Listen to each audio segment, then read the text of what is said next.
जय हिंद दोस्तों, आपका स्वागत है हमारे चैनल यस डब्ल्यू में। और आज का हमारा जो टॉपिक है ह्यूमन रिप्रोडक्शन। ह्यूमन रिप्रोडक्शन मतलब मानव जनन। मानव जनन के बारे में हम आज लोग चर्चा करेंगे।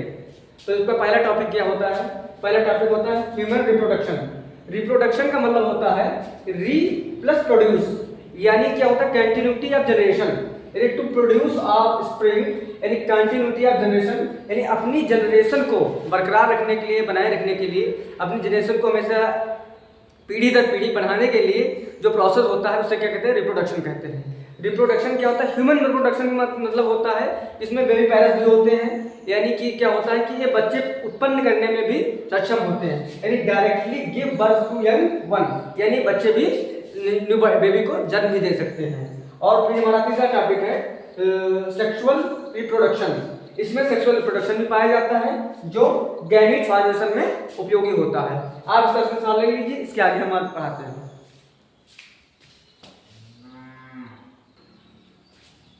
फिर रिप्रोडक्शन में कौन कौन सी घटनाएं होती हैं उनके बारे में जानेंगे। जैसे लिखा है इवेंट्स ऑफ रिप्रोडक्शन। जब हमारा रिप्रोडक्शन होता है उसमें कौन कौन सी घटनाएं होती हैं कि जब फर्टिलाइजेशन से लेकर बेबी बर्थ तक क्या क्या प्रोसेस होता है उसमें जानेंगे। तो हमारा पहला प्रोसेस होता है गैमेटोजेनेसिस।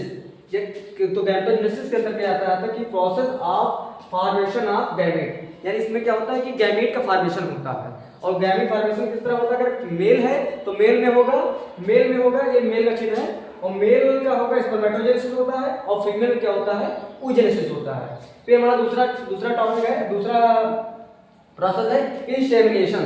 इंसेमिनेशन क्या होता है? इंसेमिनेशन का मतलब होता है transfer of sperm into female in reproductive tract, यानी मेल का जो मेल से फीमेल तक पहुंचने की जो प्रोसेस होता है क्या स्पर्म का, उसे क्या कहते हैं? इंसेमिनेशन कहते हैं। फिर इस इंसेमिनेशन इसे कहते हैं।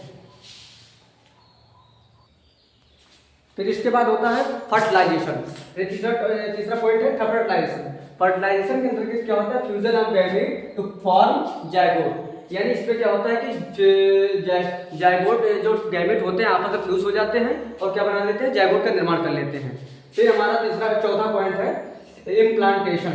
इम्प्लांटेशन क्या होता है? ब्लास्टोला या ब्लास्टोसिस्ट, ये हम आगे पढ़ेंगे कि ब्लास्टोला ब्लास्टोसिस्ट होता क्या है। ठीक है, तो blastula blastocyst attach to uterine endometrium, यानी एंडोमेट्रियम जो होती है, यूट्रस जो होता है, यूट्रस के जो सबसे आंतरिक परत होती है उसे क्या कहते हैं? एंडोमेट्रियम कहते हैं। ठीक है, जब ब्लास्टोला या ब्लास्टोसिस्ट हो जाता है तो जब उसमें एम्बेडेड हो जाता है तो इस घटना को क्या कहते हैं? इम्प्लांटेशन कहते हैं।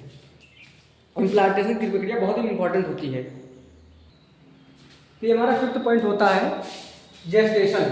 जेस्टेशन का अंतर्गत आता है the entire time period of embryonic development usually 9 month, यानी जेस्टेशन के अंतर्गत आता है कि जब 9th मंथ बच्चे के पूरे हो जाते हैं तो ये सब पूरी जो घटनाएं हैं तो इसके अंतर्गत आते हैं जेस्टेशन के अंदर।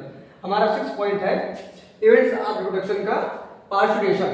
पार्चुरेशन का फिर सारा प्रोसेस जब होने के बाद बच्चा क्या लेता है? जन्म लेता है, delivery of baby, new baby का जन्म हो जाता है। इस प्रकार इवेंट्स ऑफ रिप्रोडक्शन की ये 6 पॉइंट के अंतर्गत गैमेट बनने से लेकर के और बच्चे के जन्म तक की जो सारी घटनाएं होती हैं उस 6 पॉइंट में समाप्त हो जाती हैं। और हमारा इसके आगे हमारा टॉपिक है,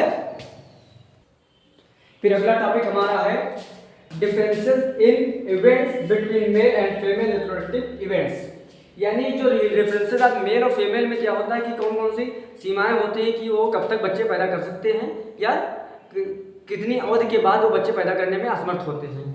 तो इस प्रकार क्या होता है? मेल जो होता है उसमें स्पर्मेटोजेनेसिस स्टार्ट्स एट प्यूबर्टी, यानी प्यूबर्टी घटना लगभग में 13 से 14 वर्ष की आयु में स्टार्ट हो जाती है at puberty and continues even in older man, यानी जो मनुष्य होता है, जो पुरुष होता है, वो जीवन भर बच्चे पैदा करने में असमर्थ होता है। जबकि जो फीमेल में अगर देखा जाए तो क्या होता है?